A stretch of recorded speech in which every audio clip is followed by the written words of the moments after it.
Hello everyone, welcome to the channel U Academy. My name is Uday और आज हम start करने वाले हैं चैप्टर नंबर 3 जिसका नाम है प्रॉपर्टीज ऑफ नेचुरल रिसोर्सेज। तो देखो, यहाँ पर लेट्स रिकॉल में दो क्वेश्चन पूछे हैं। ये वाला यहाँ पे लिखा है which are the gases present in air. तो एयर के अंदर कौन सी गैसेस प्रेजेंट होती है। Why is air called a homogeneous mixture. तो एयर को होमोजीनियस मिक्सचर क्यों कहा जाता है। ठीक है, ये दो क्वेश्चन एक ही क्वेश्चन में आए हैं। उसके बाद सेकंड क्वेश्चन है ये वाला, what are the uses of the various gases in air. तो एयर के अंदर जो डिफरेंट डिफरेंट गैसेस है तो उनका यूज क्या होता है। ठीक है, ये दो क्वेश्चन पूछे गए हैं। तो इनका आंसर जानने के लिए हमें प्रॉपर्टीज ऑफ एयर पढ़ना पड़ेगा। ठीक है, ये है प्रॉपर्टीज ऑफ एयर। तो यहाँ पे लिखा है देखो, air is all around us, we can not see it yet we feel the presence of air. तो हमारे आसपास तो एयर प्रेजेंट होती है लेकिन हम उसको देख नहीं सकते बट उसको फील कर सकते हैं। When we inhale, air is taken in through the nose. जब हम सांस लेते तब हमारे नोज से एयर हमारे बॉडी के अंदर चली जाती है। If we blow on our hand through our lips, we can feel the air. जब हम हमारे हाथ जो है ना वो लिप्स के तरफ से मतलब ऐसा जब हिलाएंगे जोर से तो हम फील कर सकते हैं कि वहां पे एयर प्रेजेंट है। ठीक है, तो उसके बाद देखो अभी ट्राई दिस बोला है तो मतलब एक्टिविटी बोला है उन्होंने, तो उस एक्टिविटी को हमें करना है। तो यहाँ पे देखो, take a stick from a broom, a paper और प्लास्टिक स्ट्रॉ। तो ब्रूम मतलब क्या होता है, झाड़ू होता है ना, उसमें से एक स्टिक निकाल लो या फिर एक पेपर ले लो या फिर प्लास्टिक का स्ट्रॉ ले लो। ठीक है, तो प्लास्टिक का स्ट्रॉ ले लेते हैं। Tie a thread at its centre and hand it so that it remains horizontal. ठीक है, तो जो हम स्ट्रॉ लेने वाले हैं उसके एकदम सेंटर में बीचों बीच में आपको एक धागा बांधना है। इसके वजह से वो क्या हो जाएगा, बैलेंस हो जाएगा, दोनों तरफ से हॉरिजॉन्टल हो जाएगा ना, मतलब टेढ़ा मेढ़ा नहीं होगा। अब इसके बाद tie two rubber balloons of the same size at the two ends of the stick. तो एक स्टिक के दोनों एंड पर दो बलून बांधे। देखो यहाँ पर दिखा है ना, ये स्ट्रॉ है, स्ट्रॉ के दोनों साइड पर दोनों एंड्स पर दो बलून है सेम साइज के। ठीक है, अब यहाँ पर क्या है, इसका हवा निकला हुआ है, इसके वजह से ऐसा दिख रहा है। अब देखो, see to it that the stick remains horizontal. तो स्टार्टिंग में क्या था, दोनों तरफ बलून थे तो वो हॉरिजॉन्टल रहता है।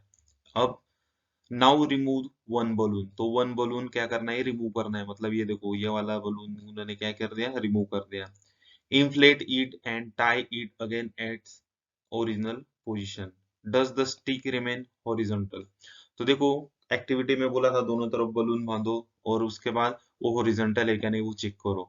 उसके बाद एक बलून को निकाल लो, उसकी हवा निकाल देने के बाद उसको बांध दो, तो ये हॉरिजॉन्टल है क्या, अभी ऐसा हॉरिजॉन्टल दिख रहा है।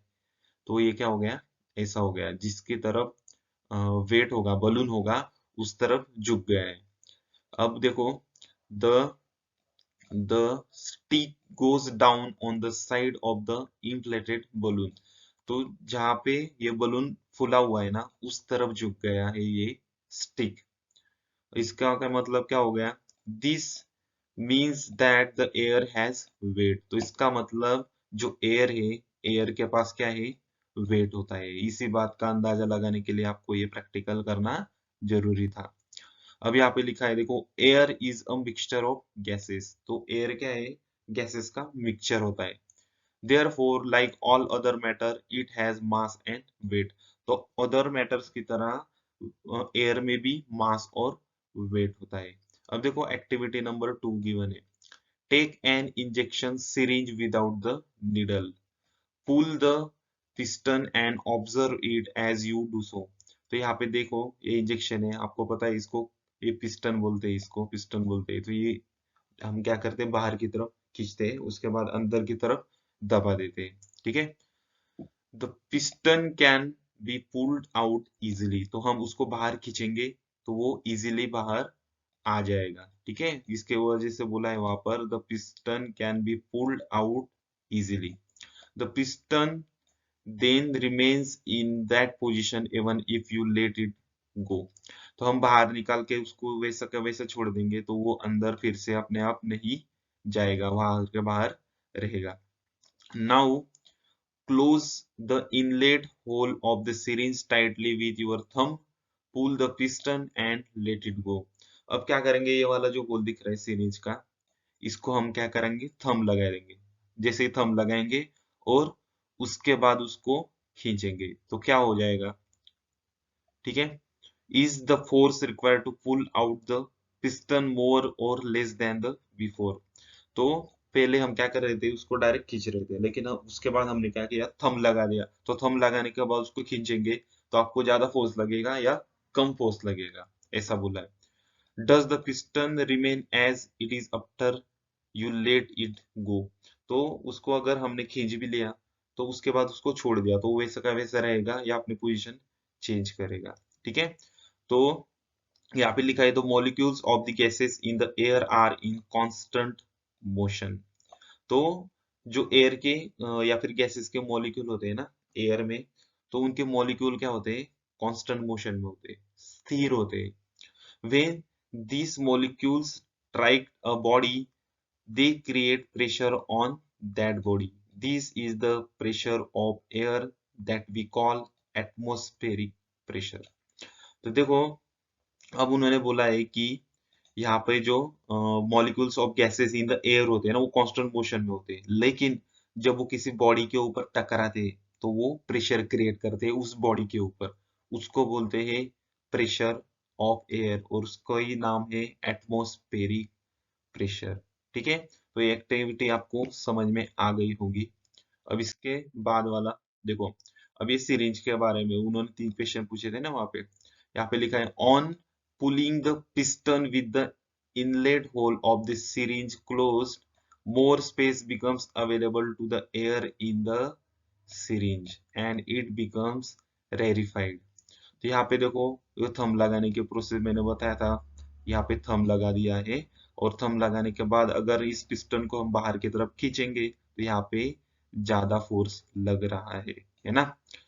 As a result, the pressure of the air in the syringe is lowered। Comparatively, the pressure of the outside of the air is very high। That is why when the pulled out piston is released, it is immediately pushed in। If the experiment is repeated, holding the syringe in different positions like vertical, horizontal, or inclined, the pistons is found to go in the same extent in all the cases। From this, we can infer that atmospheric pressure is the same in all direction। ठीक है, तो इससे आपको समझ में आ गया कि atmosphere का जो प्रेशर होता है वो सभी डायरेक्शन में एक जैसा होता है, बिल्कुल सेम होता है। अब इसके बाद यहाँ पे लिखा है find out is there any atmospheric pressure on the moon. तो यहाँ पे पूछा है कि मून के ऊपर कोई एटमॉस्फेरिक प्रेशर होता है या नहीं, तो इसका अंदाजा आपको लगाना है। अब इसके बाद ऑब्जर्व एंड डिस्कस, तो यहाँ पे आपको फिगर देखना है और उसके बाद हम थियरी पढ़ेंगे। तो देखो यहाँ पे लिखा है take some water in a plastic cup and hold a straw upright in it. तो आप यहाँ पे देख सकते हो कि एक प्लास्टिक का कप लेना है, उन्होंने प्लास्टिक का ग्लास लिया है और वहां पर एक स्ट्रॉ लगाई है, इसे अपराइट बोला है ना, तो ये स्ट्रॉ वहां पर लग चुकी है। और उसके बाद बोला है hold a small piece of another straw near the upper end of the first straw and perpendicular to that the straw. अब ये वाला छोटा टुकड़ा लेना है, स्ट्रॉ का छोटा टुकड़ा लेना है और उसको हॉरिजॉन्टली और परपेंडिकुलर इसके मुंह के ऊपर रख देना है। ठीक है, यहाँ पे देख सकते हो आप। अब उसके बाद बोला है कि blow hard through the small piece of straw you will see a fountain of water। why did this happen। तो ये जो छोटा सा टुकड़ा था हमारे स्ट्रॉ का, तो यहाँ से आपको जोर से हवा फूंकना है। ठीक है, जो से हवा जैसे फूकेंगे तो आपको वाटर का फाउंटेन दिखाई देगा, है ना। यहाँ पे लिखा है ना फाउंटेन ऑफ वाटर। और क्वेश्चन भी पूछा है कि ऐसा क्यों होता है, तो क्यों हो सकता है ऐसा, तो इसके बारे में नीचे लिखा है देखो। On blowing through the straw the air at its open and is pushed away and hence the pressure of the air at the opening goes down. तो यहाँ पे क्या होता है कि जो प्रेशर होता है एयर का वो सब जगह पे सेम होता है ना किसी प्लेस के। तो यहाँ पे ऐसा समझ लेंगे स्ट्रॉ के जो अपर एंड था वहां पे जो एयर थी वो क्या थी, स्टेबल थी, है ना, कांस्टेंट मोशन में थी। लेकिन हमने क्या किया, छोटी स्ट्रॉ से उसको फूंक दिया तो वहां की एयर सरक गई वहां से। तो उसके बाद जो अपर एंड ऑफ स्ट्रॉ था वहां पर प्रेशर लो हो गया, है ना, एयर का प्रेशर क्या हो गया, लो हो गया। और जो नीचे नीचे की स्ट्रॉ जो दिख रहे हैं आपको, जो पूरे स्ट्रॉ के अंदर और नीचे के साइड में एटमॉस्फेयर जैसा था वैसा ही कांस्टेंट। लेकिन अपर एंड की जो एयर सरक गई तो उसके वजह से वहां पे प्रेशर कम हो गया। तो एयर क्या होती है कि ज्यादा प्रेशर से कम प्रेशर तक बहती है, ज्यादा प्रेशर से बहकर नीचे जाती है, मतलब कम प्रेशर तक जाती है। तो इसके वजह से क्या हो जाएगा, as the pressure of the air near the upper end of the erect straw becomes less than the atmospheric pressure, ठीक है। the water in the cup is pushed from where the pressure is higher to where it is lower, that is in the upward direction, and the water comes out in the form of fountain. The more forcefully you blow, the higher will be the fountain. This straw fountain works on Bernoulli's principle. देखो अभी भी बोला मैंने कि जैसे ही अपर and की air सरक जाएगी वहां का एटमॉस्फेयर कम हो जाएगा, मतलब फोर्स बोलेंगे उसको। तो वो फोर्स यहाँ से कम हो जाएगा, यहाँ पे फोर्स कम हो जाएगा। और बाकी जितनी भी जगह है यहाँ पे फोर्स कांस्टेंट था लेकिन यहाँ पे कम हो गया। तो एयर क्या करती है, ज्यादा ज्यादा फोर्स से कम फोर्स तक बहती जाती है। तो इसका मतलब वो नीचे से ऊपर जाएगी, नीचे ज्यादा प्रेशर ऊपर कम प्रेशर, तो नीचे से ऊपर जाएंगे तो अपने साथ वाटर भी लेके जाएगी, तो हमें वो फाउंटेन के फॉर्म में दिखेगा। तो ये बात आपको क्लियर हो चुकी होगी आई थिंक, ठीक है। अब इसके बाद दिया है देखो, when there exists a difference in the air pressure at two different places, the air start flowing from the place of higher pressure to the place of lower pressure, ठीक है। तो कभी कभी ऐसा होता है ना कि दो जगह की जो एटमॉस्फेयर प्रेशर होता है वो डिफरेंट डिफरेंट होता है। ऐसा क्यों होता है, क्योंकि वहां पे लिखा है ना हायर प्रेशर से कम प्रेशर तक हवा बहती रहती है। अब यहाँ पे दिया है at such times we feel a breeze or a wind flowing. तो कभी कभी हमें ऐसा फील होता है ना कि जोरों से हवा चल रही है। thus winds are an effect of in different in the pressure.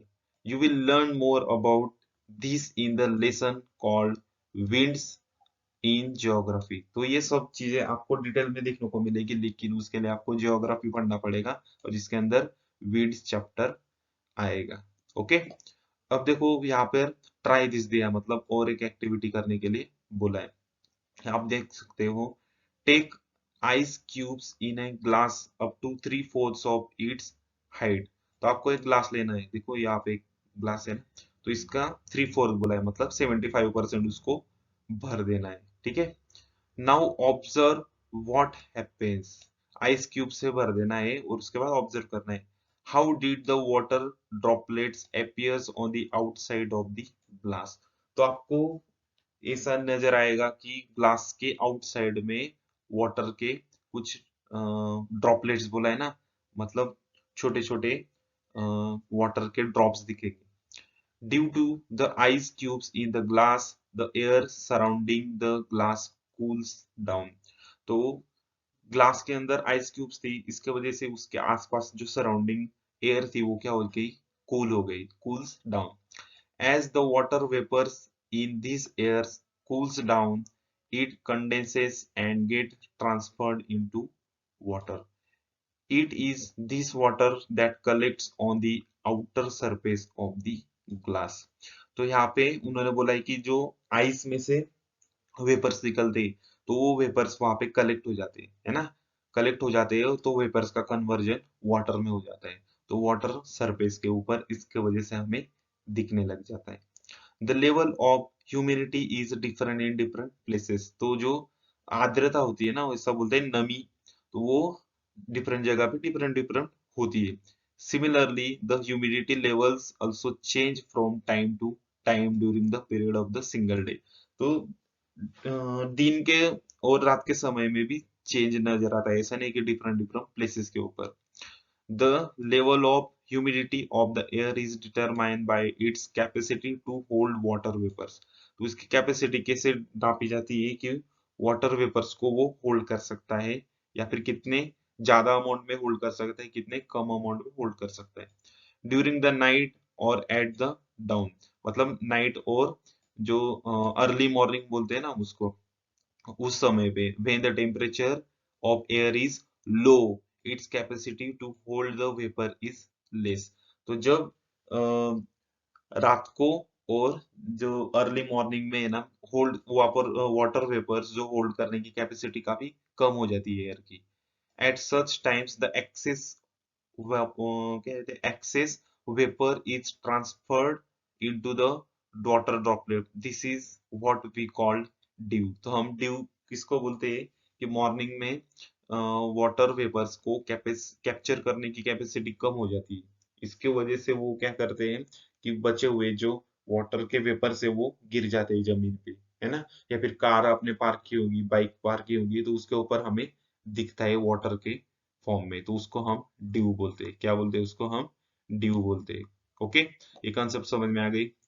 अब इसके बाद इन द आफ्टरनून, अभी तो अर्ली मॉर्निंग और नाइट का देख रहे थे, अब क्या बोला है? In the afternoon where the atmosphere of the air is high the capacity of the air to hold the moisture also increases। तो जैसे ही प्रेशर हाई होगा, है ना, या फिर टेम्परेचर हाई होगा, तो वाटर होल्ड करने की कैपेसिटी ज्यादा होगी, और टेम्परेचर लो होगा तो वाटर वेपर्स को होल्ड करने की कैपेसिटी कम हो जाएगी। ठीक है। Then compare to its full capacity to hold water the proportion of moisture in the air is less and we feel that the air is dry। ठीक है। The proportion of water vapors in the air is high during the monsoon and in the coastal areas। As a result we feel the dampness or humidity। तो यहाँ पे लिखा है ना, proportion of water vapor in the air is high during the monsoon। जब rainy season होता है ना, बारिश के मौसम में कैपेसिटी क्या हो जाती है उसकी? हाई हो जाती है। बिकॉज जो वेपर्स होते हैं ना, वेपर्स से ही तो बारिश होती है ना, तो वेपर्स का प्रेशर हाई हो जाता है इसी टाइम पे, और हमें क्या फील होता है? डैम्पनेस या फिर ह्यूमिडिटी फील होती है ऐसे वक्त पे। अब देखो, in summer we clothes dry quickly, sorry, in summer wet clothes dry quickly but in the rains they do not, why this is so? तो इसका रीजन हमने अभी पढ़ा है। तो इसमें देखो, यूज योर ब्रेन पावर, तो स्टार्टिंग में क्वेश्चन नंबर 1 दिया है, deep and uncorked inverted empty bottle in a slanting position into the water in a wide container। Wide, what do you observe? तो आप क्या करेंगे? एक बॉटल लेनी है, एम्प्टी बॉटल, ठीक है, उसका कॉर्क निकाल देना है, और उसको स्लैंडिंग पोजीशन में एक बड़े से वाटर टैंक में डाल देना है। उसके बाद second, what change takes place in the balloon on filling air in it? तो बलून के अंदर अगर हम एयर डालेंगे तो उसमें क्या ऑब्जर्वेशन दिखेगा? ये दो एक्टिविटी, अब इसके बारे में नीचे लिखा होगा। तो देखो यहाँ पे, ये क्या है? बड़ा कंटेनर है, उसके अंदर बॉटल ली है, उसको स्लैंडिंग पोजीशन में हमने डाल दिया है और अनकॉर्क किया है, मतलब उसका जो बॉटल का ढक्कन है वो निकाल लिया है। अब we come to know from the activities above, मतलब ये एक्टिविटी से हमें क्या जानकारी मिलेगी? That air has properties like occupying space, having certain volume, having mass and weight। तो इस एक्टिविटी से हमें ये पता चल गया कि जो एयर होती है उसको मास तो होता ही है, हमने देख लिया मास एंड वेट, लेकिन वो वॉल्यूम भी ऑक्यूपाई करता है। ठीक है, ये तीनों चीजें आ गई, वॉल्यूम, मास और वेट, तीनों चीजें प्रेजेंट होती है एयर में। अब air is a mixture of very fine particles of some gases, dust, smoke and moisture. इन सब का क्या होता है, मिक्सचर होता है। फाइन पार्टिकल मतलब काफी छोटे छोटे particles. When the rays of light fall on these minute particles, the particles spread the light in all directions. This natural phenomenon is called as scattering of light. ठीक है, तो ये जो पार्टिकल्स होते हैं, काफी छोटे छोटे पार्टिकल्स होते हैं, इनके ऊपर जब लाइट गिरती है तो वो उसको क्या करते थे, स्कैटर करते हैं, है ना, फैला देते हैं सब तरफ। तो इस फैलाने की प्रोसेस को बोलते हैं स्कैटरिंग ऑफ लाइट। अंडरस्टैंड। अब करेंगे टेम्परेचर रेगुलेशन। तो यहाँ पे लिखा है देखो, the earth receives energy from the sun. तो हमारी अर्थ जो है वो सन से एनर्जी रिसीव करती है। This energy is reflected by the earth in the form of heat. तो अर्थ जो है वो इस एनर्जी को रिफ्लेक्ट करती है हीट के फॉर्म में। The constituent of air surrounding the earth. तो हमारे अर्थ के आसपास क्या होती है, इस पूरे सराउंडिंग में एयर होती है, मतलब एयर के कंस्टिट्यूएंट होते हैं, such as a water vapour. तो वाटर वेपर के फॉर्म में होते हैं। तब carbon dioxide absorb a part of this heat and give it to the other constituent of air. तो उसी टाइम पे कार्बन डाइऑक्साइड क्या करता है कि वो उस हीट का कुछ पार्ट एब्सॉर्ब कर लेता है और एयर के दूसरे कॉन्स्टिट्यूएंट को दे देता है। As a result, the Earth's surface remains warm and thereby becomes suitable for the living world on the Earth. तो इसके वजह से क्या होता है कि अर्थ का सराउंडिंग है थोड़ा वार्म हो जाता है ना। वार्म होने की वजह से वहां पे रहने लायक टेम्परेचर बन जाता है। इसके वजह से लिविंग वर्ल्ड यहाँ पर क्रिएट हो जाता है। ठीक है। इफ, यहाँ पे लिखा है उसके बाद, if there were no air on the earth, the average temperature of the earth surface would have been very low. तो अगर वहां पे ऐसा प्रोसेस नहीं होता कि सन की रेज नहीं आती, कार्बन डाइऑक्साइड उसको रिसीव नहीं करता और दूसरे कॉन्स्टिट्यूएंट को नहीं देता, तो वहां पे कोई भी टेम्परेचर रेज नहीं होता है ना। तो इसके वजह से टेम्परेचर काफी लो रहता, जनरल टेम्परेचर ऑफ दी अर्थ काफी लो रहता, तो हम वहां पे टिक नहीं पाते। तो इसके वजह से वहां पे कोई भी इंसान नहीं रहता या फिर कोई भी लिविंग थिंग्स नहीं रहती। लेकिन वो टेम्परेचर रेगुलेशन के वजह से हम वहां पे टिके रहे हैं। समझ में आ गया। अब इसके बाद लिखा है ट्रांसमिशन ऑफ साउंड। इसके अंदर देखते हैं देखो, all the sounds that we hear reach us through the surrounding air. तो कौन सा भी साउंड हमारे कान तक पहुंचता है तो एयर के वजह से। The density of the air also changes due to change in temperature. तो टेम्परेचर चेंज होने के बाद डेंसिटी ऑफ एयर भी चेंज हो जाता है। In winter the density of the air increases. तो विंटर के समय में क्या होता है कि डेंसिटी ऑफ एयर इंक्रीज हो जाती है। We can hear a whistle of a distant train clearly early in the morning in the winter. तो हम मॉर्निंग में जब मॉर्निंग में ट्रेन की आवाज हम इजीली सुन सकते हैं ना, दूर से भी, क्योंकि वहां पे डेंसिटी इंक्रीज हो जाती है। Air is useful as a medium for the transmission of sound. तो ट्रांसमिशन ऑफ साउंड के लिए एयर काफी ज्यादा जरूरी है। अंडरस्टैंड। अब देखो यहाँ पे लिखा है प्रॉपर्टीज ऑफ वाटर। तो वाटर की क्या क्या प्रॉपर्टीज है हम पढ़ने वाले हैं। यहाँ पे लिखा है what are the states in which water is found. तो हमें वाटर कौन से स्टेट्स में दिखाई देता है ना। तीन स्टेट्स ऑफ मैटर है, जैसे कि सॉलिड, लिक्विड और गैसेस। तो उन तीनों में से हमें वाटर कौन से फॉर्म में दिखाई देता है, ऐसा पूछा है। उसके बाद what inference will you draw from the picture along side. तो इसके बाद हमें यहाँ पे पिक्चर देखना है और अंडरस्टैंड करना है कि इससे हमें क्या ऑब्जर्वेशन मिला। ठीक है।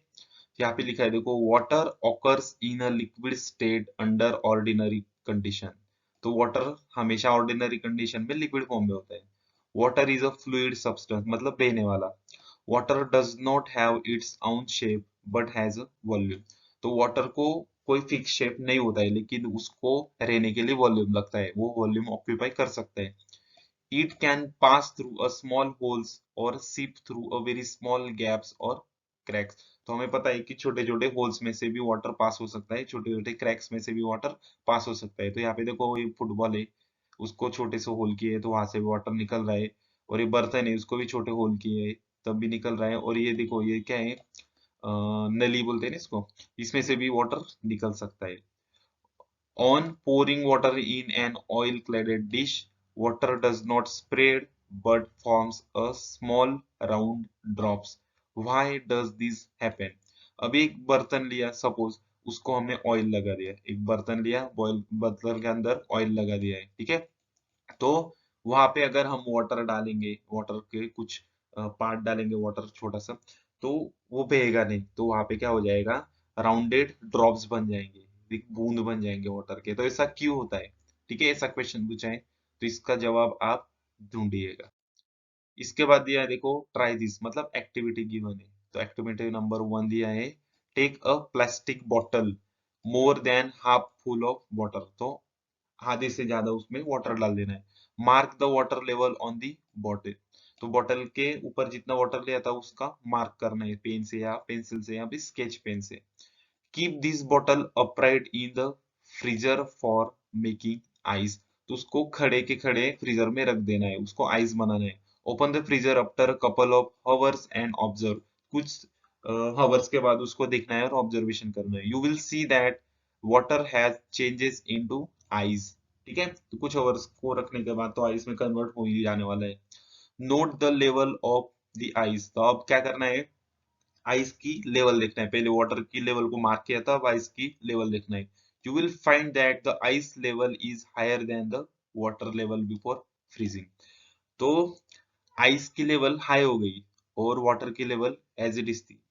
What can you infer from this. तो इससे क्या अंदाजा लगाया जा सकता है, यहाँ पे लिखा है, as water freezes to form ice it expands and its volume increases. तो यहाँ पे लिखा है, जब भी हम वाटर को कन्वर्ट करेंगे आइस में तो उसका जो एरिया है वो बढ़ जाएगा ना, मतलब it expands and its volume also increases on freezing.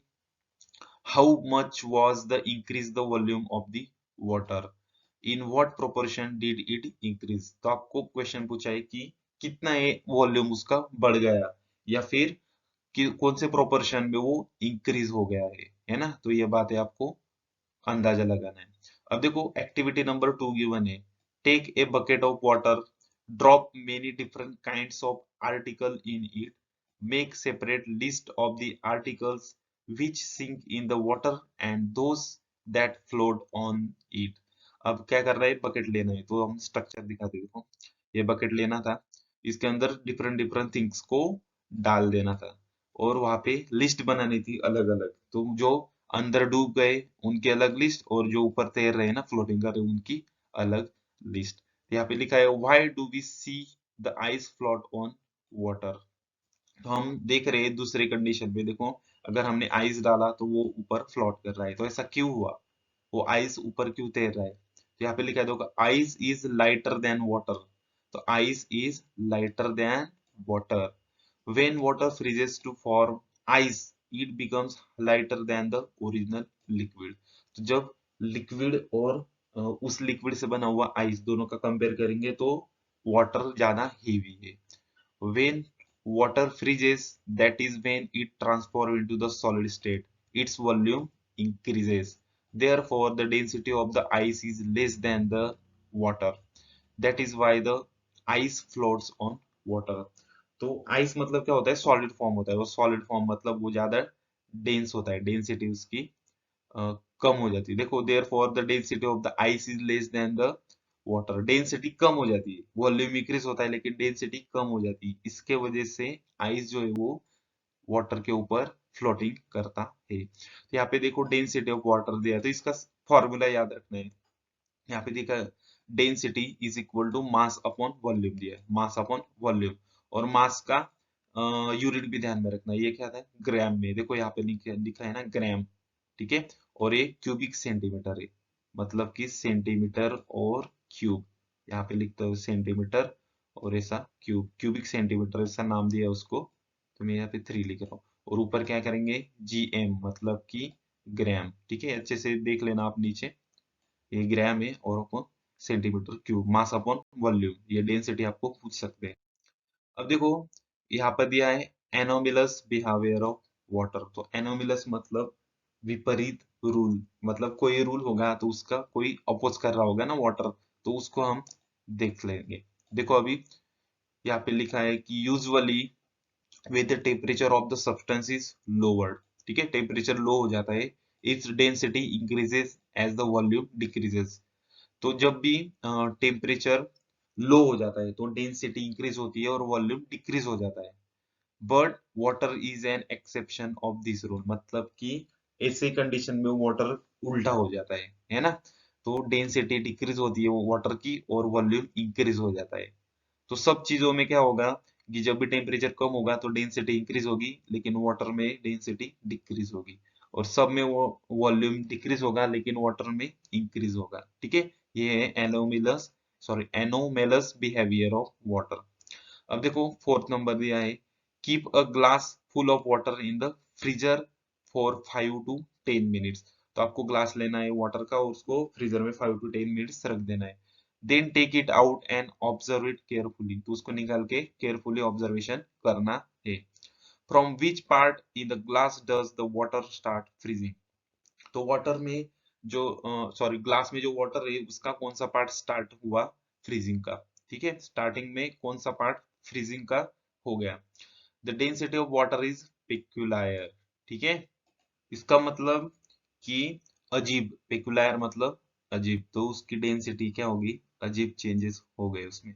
When water at normal temperature starts cooling its density increases like that the most liquids. तो when normal temperature start cooling, जब नॉर्मल टेम्परेचर में cooling होती है उसकी, तो other जो liquid है उसकी तरह उसकी डेंसिटी इंक्रीज होती है। However, if its temperature falls below 4 degrees Celsius, its density start decreasing। तो देखो जब भी 4 डिग्री सेल्सियस से नीचे जाएगा तब अदर लिक्विड की तरह बिहेव नहीं करेगा, उसका उल्टा करेगा, मतलब अभी उसकी डेंसिटी क्या हो गई, डिक्रीजिंग होना शुरू हो गई। This means that the density of water is maximum at 4 degree Celsius. तो यहाँ पे क्वेश्चन आते हैं, है ना, कि density of water decreasing start कौन से टेम्परेचर के बाद होती है और डेंसिटी ऑफ वाटर मैक्सिमम कौन से टेम्परेचर पे होती है। तो आपको लिखना है 4 डिग्री सेल्सियस, ये बात आपको ध्यान में रखनी है। If the temperature of water is lowered below 4 degree Celsius its density decreases and volume increases, मतलब कि anomalous behavior शो करता है after 4 degree Celsius. It means that water expands when the temperature falls below 4 degree Celsius.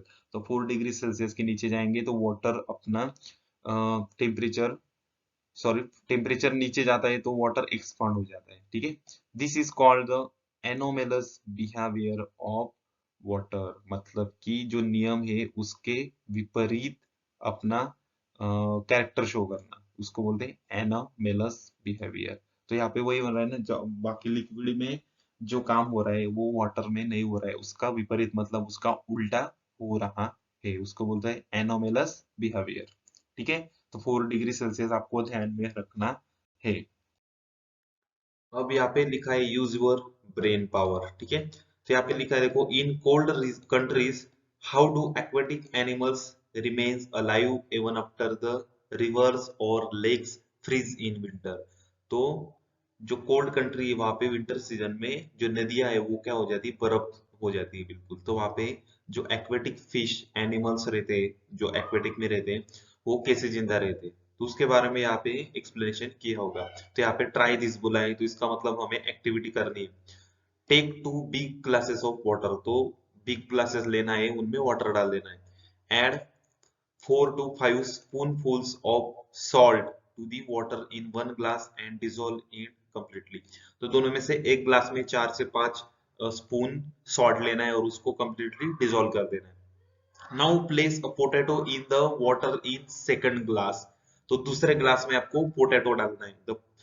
उसके बाद लिखा है the potato will sink. तो दूसरा जो हमने ग्लास लिया था उसके अंदर पोटैटो डाला तो वो डूब जाएगा, है ना। तो देखो बी लिखा है ना, बी और ए लिखा है, तो दोनों में से जो फर्स्ट वाला ग्लास है ना, इसके अंदर उन्होंने सॉल्ट नहीं डाला है, तो इसका मतलब यहाँ पे जो सिंक हो गया, पोटैटो क्या हो गया, सिंक हो गया, मतलब डूब गया।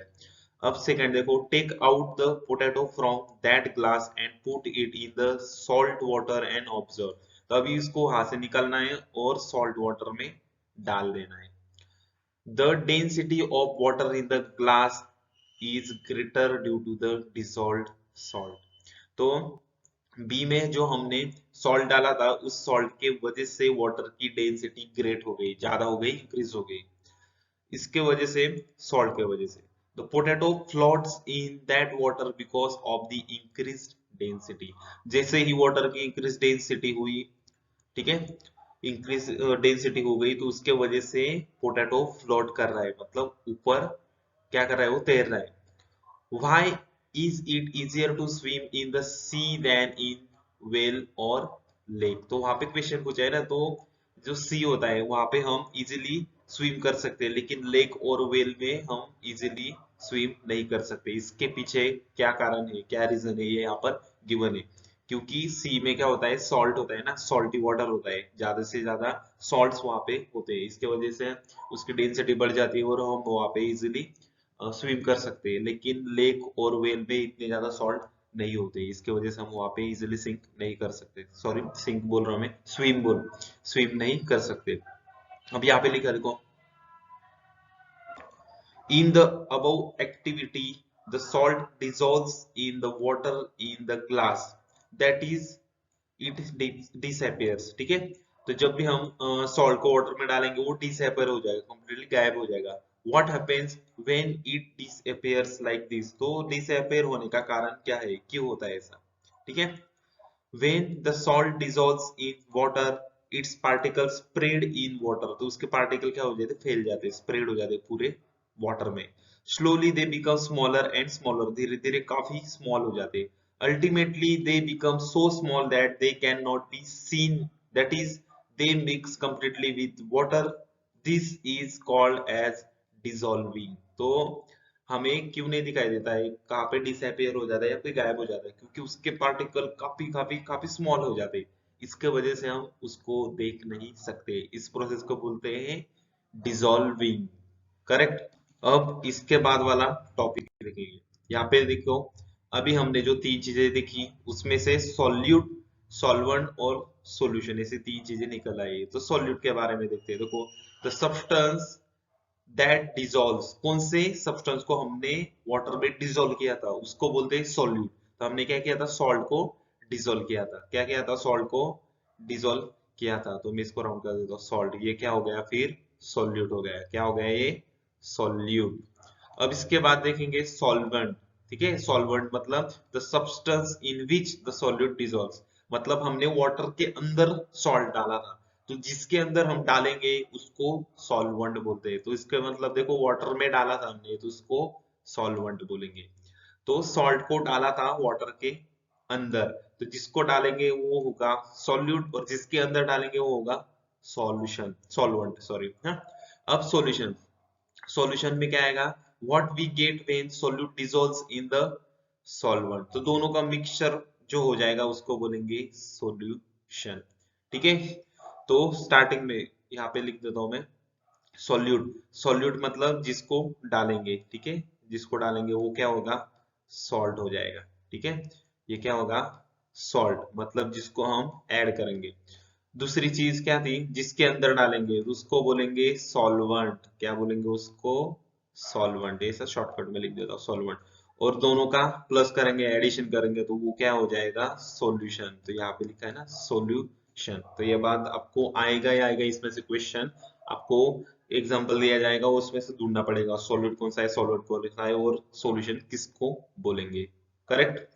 यहाँ पर लिखा है uses of water according to this properties. तो आपको ये यूजेस पढ़ना है। तो देखो, फर्स्ट नंबर दिया है, water is useful for water transport due to its fluidity, ठीक है, fluidity. Water falling down from the height is used to generate electricity with the help of generator. उसके बाद water is a good coolant and is used in motor vehicle to control the temperature of engine.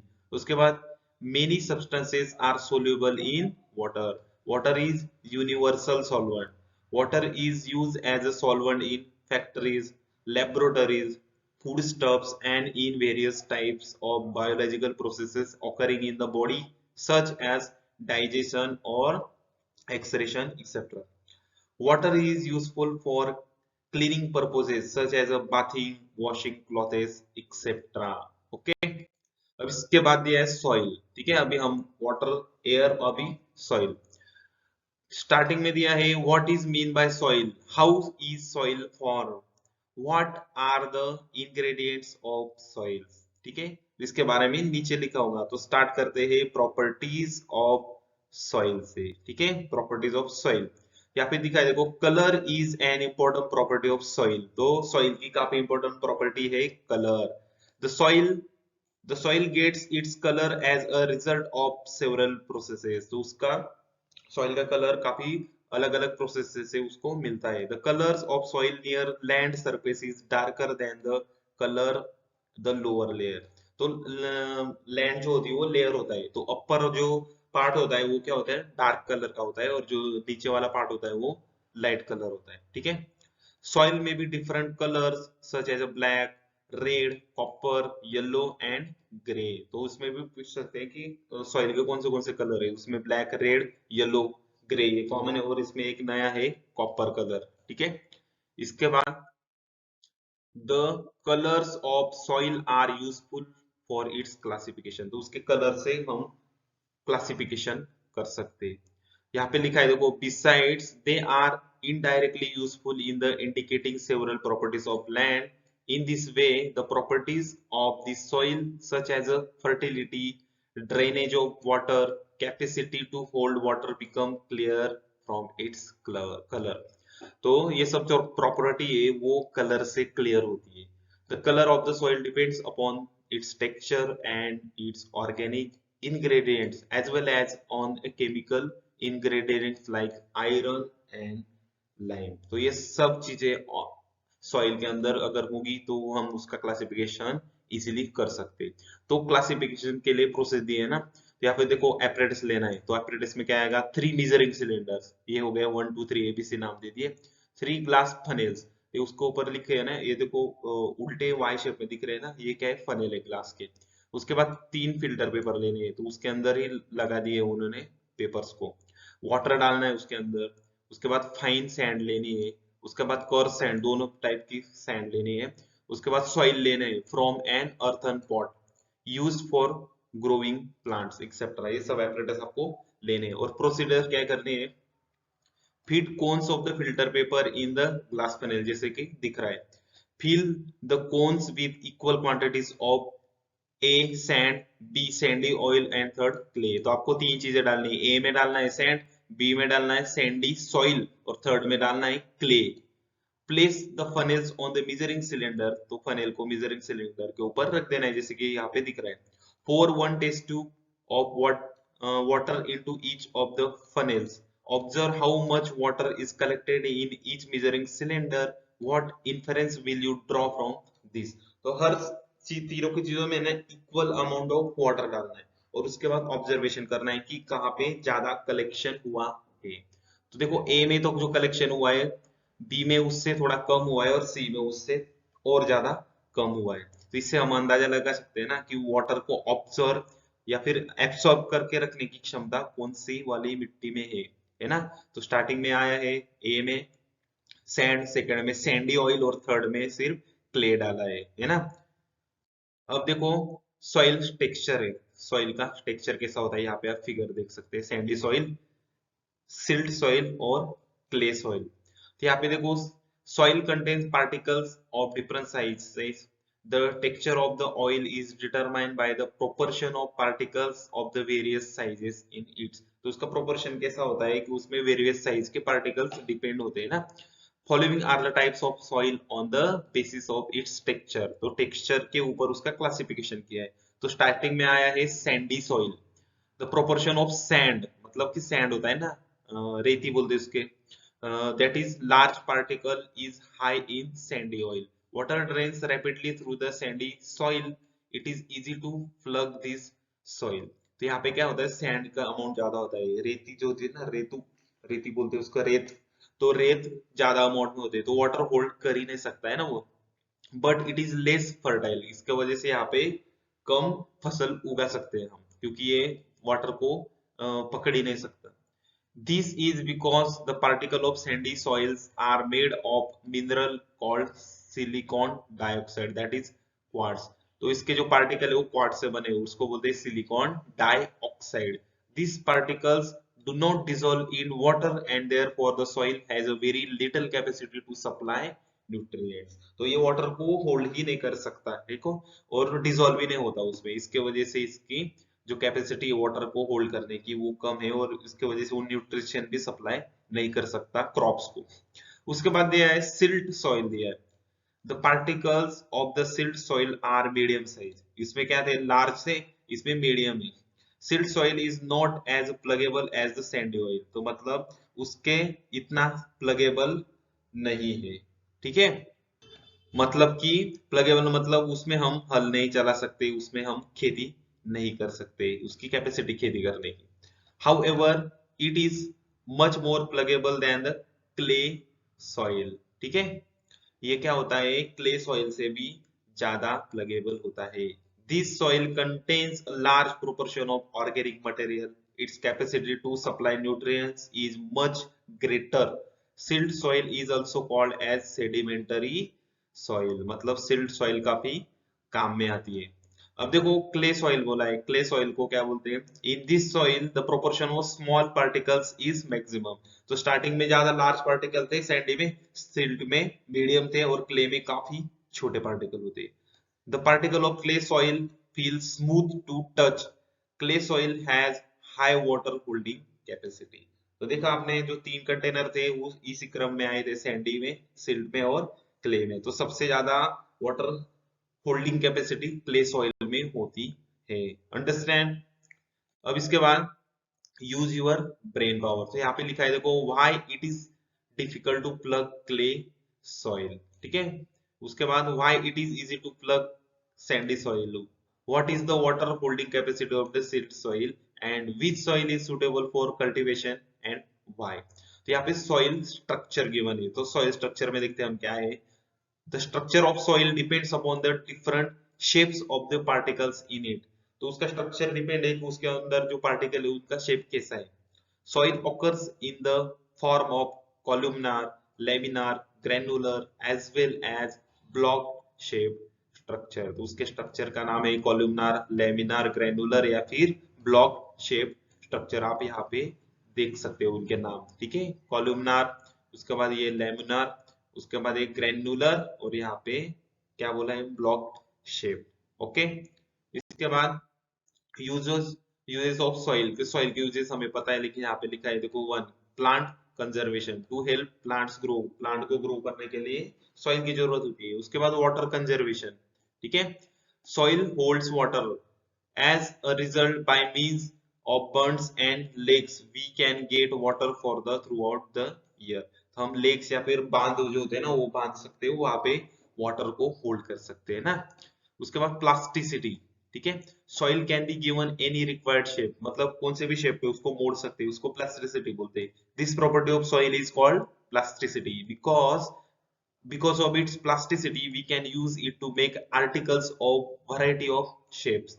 These articles can be baked to make them hard। Water storage, earthen pots, earthen lamps, idols, bricks etc are articles made from the soil। तो ये sub article आप देख सकते हैं, ये सब किससे बने हैं, सॉइल से, यानी मिट्टी से।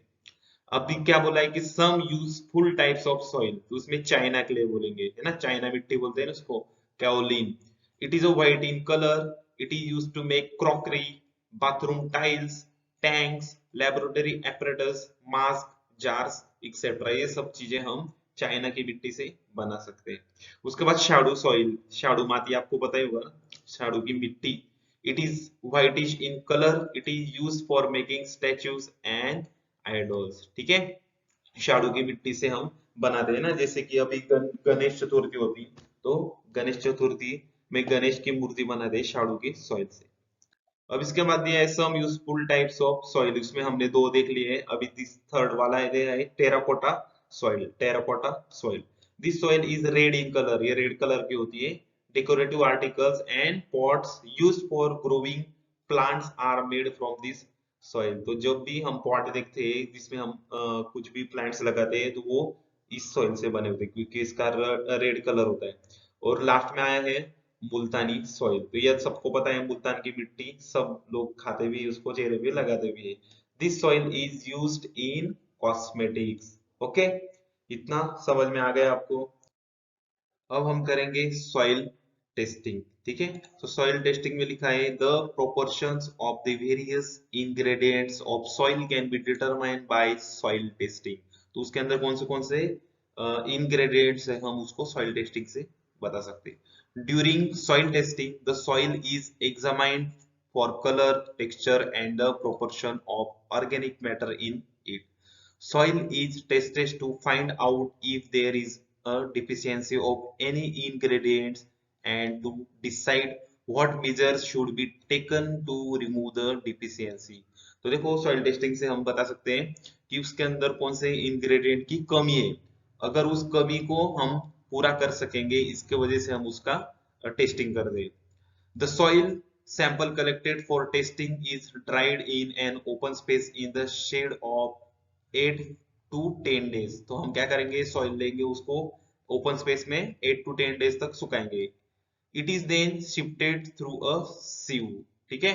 मतलब कि उसको हम क्या करेंगे, सीव करेंगे। सीव करेंगे मतलब वो छाननी आती है ना, वैसा प्रोसेस करेंगे, screening process. Two test namely the pH and the electrical conductivity test. तो दो टेस्ट करेंगे, एक पीएच टेस्ट करेंगे, दूसरा इलेक्ट्रिकल कंडक्टिविटी टेस्ट करेंगे। Are particularly useful in finding out the characteristics of the soil. तो उसका कैरेक्टर को टेस्टिंग करने के लिए दो टेस्ट किए जाते हैं। You can determine the fertility of the soil in your field. तो उसकी जो क्षमता है क्रॉपिंग करने की, वो फर्टिलिटी होती है, उसको हम बता सकते हैं कि ये पॉसिबल है यहाँ पर खेती करना या फिर नहीं। तो यहाँ पे ग्रेट साइंटिस्ट दिया है ना, डेनिश साइंटिस्ट सोरेनसेन, उसने पीएच की जो कंसेप्ट है वो आगे डाली। तो यहाँ पे लिखा है देखो, based on the concentration of hydrogen ions to determine the pH of soil, a mixture of water and soil in the proportion of 1 and 2। तो mixture of water and soil, water अगर 1 स्पून लिया तो soil 2 लेना पड़ेगा। कोई भी चीज अगर वाटर इतना लेंगे उससे डबल सॉइल लेना पड़ेगा। And tested using several indicators, काफी सारे इंडिकेटर्स होंगे उसका इस्तेमाल करेंगे। Accordingly soil may be found to be one of the following three types. तो सिर्फ ये तीन टाइप्स में उसको पाया जाएगा। तो एक तो एसिडिक होगा, या न्यूट्रल होगा, या फिर बेसिक होता होगा। तो बेसिक को अल्कलाइन बोलते हैं। तो पीएच मतलब 6.5 से कम अगर पीएच होगा तो एसिडिक सॉइल, 6.5 से 7.5 अगर होगा तो इसको न्यूट्रल सॉइल बोलेंगे। और 7.5 से ऊपर जाएगा 14 तक, 14 तक, तो उसको बेसिक या फिर अल्कलाइन सॉइल बोलेंगे। अब देखो यहाँ पर लास्ट में दिया है causes of diminished soil fertility, ठीक है। तो कॉज क्या होते हैं सॉइल फर्टिलिटी के, डिमिनिश मतलब कम हो जाने के बाद। सॉइल पीएच लेस देन 6 और हायर देन 8। तो सॉइल फर्टिलिटी डिमिनिश कब होती है, जब 6 से कम पीएच होगी, या फिर 8 से ज्यादा होगी, या फिर low proportion of organic matter, organic matter कम हो जाएगा, या फिर no proper drainage of water, ठीक है। उसके बाद repeated cultivation of the same crop, same crop अगर हम एक साल में रिपीट करेंगे तब भी वो खराब हो जाएगी। उसके बाद continuous use of saline water, saline water हम कंटिन्यूअसली उसके ऊपर यूज करेंगे तब भी वो खराब हो जाएगी। उसके बाद excessive use of chemical fertilisers and pesticides, अगर हम वहां पे खेती कर रहे हैं तो उसके ऊपर अगर केमिकल फर्टिलाइजर या पेस्टिसाइड ज्यादा डालेंगे तब भी वो क्या हो जाएगी, खराब हो जाएगी। कॉजेस ऑफ डिमिनिश बोला था ना, तो खराब होने के कारण कौन से होते हैं। तो ये था हमारा chapter number 3। Okay guys, thank you.